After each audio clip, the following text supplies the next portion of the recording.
to everything that this world has ever told you. Because in the world, freedom is the absence of all restraints.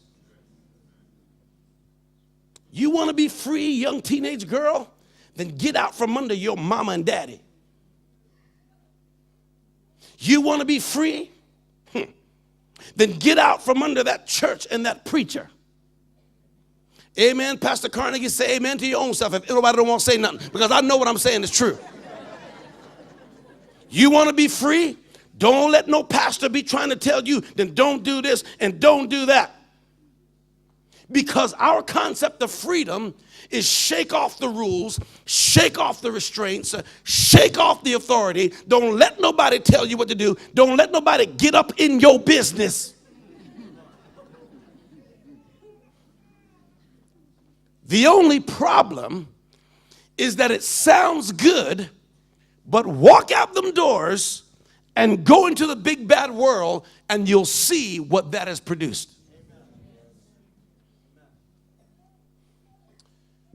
Paul says, you want to be free? Try it God's way. Okay, what's God's way, Mr. Pastor? I'll tell you what God's way is. He said, if you want to be free, then you're going to have to first be bound, just like the Apostle Paul. And what he is saying is that freedom comes from bondage. It's a paradox. Somebody say amen. Now, some of y'all still struggling. Oh, but I'm going to help you tonight. Let me go back to my family for a minute and give you an illustration. Some of you may have remembered some years ago, I told you that I come from a very large family. There's 10 of us, 5 boys and 5 girls. And it's a very unique kind of family because it goes girl, boy, girl, boy, girl, boy, all the way down. My oldest brother, his name is Sam. And my youngest brother, his name is Wallace. So when Sam was 16 years old, Sam came home, he had gotten saved. The first one of the 10 of us to give his life to Jesus. Now, because it's girl, boy, all the way down, we're all relatively close in age. And so we all played together. We all do things together. All the boys did and all the girls did. And so all of a sudden, Sam is injecting Jesus into everything we do. And we can't take it. I mean, everything. You know, little boys try to go out and, you know, you're looking at the girls and try to say, look at the girl. And here comes Sam. Jesus don't like that. I said, listen, Sam, man, you're going to have to stop the Jesus stuff, bro. We're just trying to be little kids here and trying to get our groove on. You know, the first time, you know, your friends buy you a little bit of beer and you went back behind the trees trying to get a little drink. Here comes Sam. Jesus don't like that. And he would just kill us with it. Jesus don't like this and Jesus don't like. And we finally got so vexed with him. Said, listen, man, won't you go away with the Jesus, man? But he just day after day, Jesus don't like that. Jesus don't like.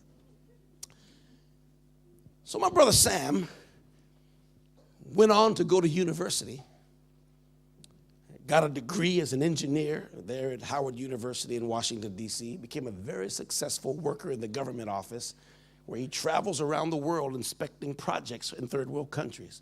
Makes lots of money, beautiful wife Thelma, kids and grandkids, a wonderful Christian man today. If you could meet him, you would say, you know, man, what a wonderful, lovely guy. Now, my younger brother, Wallace, a different story now. My younger brother, Wallace, at the exact same age, 16, challenged my father. Now, see, nobody had ever challenged my dad. Just, what? Yes, sir. Yes, sir. And so my dad caught us. You know, we had braids in our hair and could smell cigarette smoke on my brother Wallace. And my dad went crazy. And he came in and cut our hair off. We all got bald heads, you know. Oh, it was, and that was in the 70s when, you know, the boys started braiding their hair with the Stevie Wonder beads, you know. And so we're, He cut all of it off. And so my brother Wallace kind of stuck his chest out like, hey, and my dad said, what? And so we're all like, Jesus. We never seen nobody do that to my dad. We're thinking, boy, somebody gonna die in here today. And he was like, And my dad said, listen here, boy. When you can't follow the rules of this house, you can't live here. And my brother Wallace said, well, I'm not living here. And he took his little Sainsbury type bag, little plastic bag, put his little things in it, and he left at the age of 16. And I remember we were standing out on the front veranda like a porch, and we watched, and we were crying. And he left. And when he turned the block around the corner, he disappeared. You know what? We've never seen him again. But listen, let me tell you what happened. Probably about some months after my brother Wallace left home, the police came to our house looking for him. He was wanted for murder. And then it was probably about another year or so. I can't quite remember. It's been a long time, maybe about a year and a half or so. A story came out in the paper. He was wanted for another murder. My brother Wallace, a double murderer, killed 2 men. So now he's in hiding, and he would call my mom on Mother's Day, and he where you at? He's in Florida. Then he'd call, he's in New York. Where you at now? North Carolina. Where you at now? Pennsylvania. All up and down the east coast of America running. Couldn't come to Christmas with us. Couldn't come to Thanksgiving dinner with us. Couldn't come to family reunions with us. When I joined the services and went out to Arizona, got married, couldn't come to my wedding. When we had our first kid, he couldn't come and be there with the celebration. Didn't come to any of my other nieces and nephews' births or baptisms or anything like that because he's in hiding, running. Can't let the police find out where he's at. Here's what I want to say to you. When he left that house that day,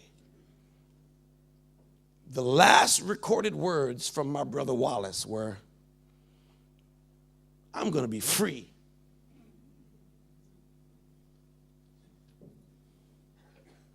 You know what?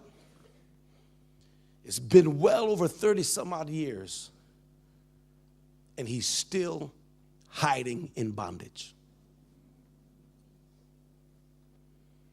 Can't see his mama. Can't see his nieces and nephews. Can't enjoy a Christmas dinner. Can't come to a family gathering. Where you at? He won't tell nobody, afraid we're going to tell the police. The last thing he said, I'm going to be free. And all it got him is bondage. Now, my older brother Sam, like I said, went on to marry Thelma. He's got kids and grandkids. When me and my wife got married, Sam was there. When we had our first kid, Sam was there. When I went to Jamaica to pastor, Sam came every year to visit me. Sam organizes every family reunion. Sam gets together for Mother's Day with my mom. Sam puts together the big Christmas deal. We had a great one just last Christmas at his house. Everybody gets together. Everybody loves Sam. So here he is. Sam, at the age of 16, said, I'm going to be a slave of Jesus. And here it is 30 some odd years later, Sam is free.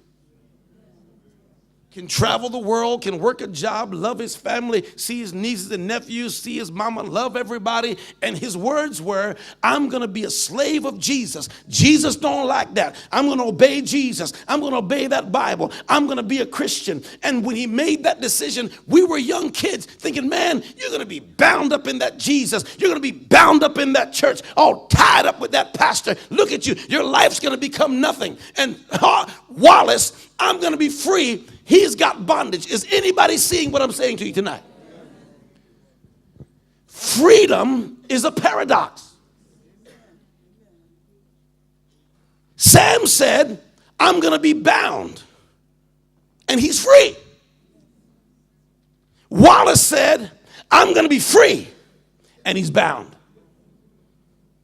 Because it doesn't work the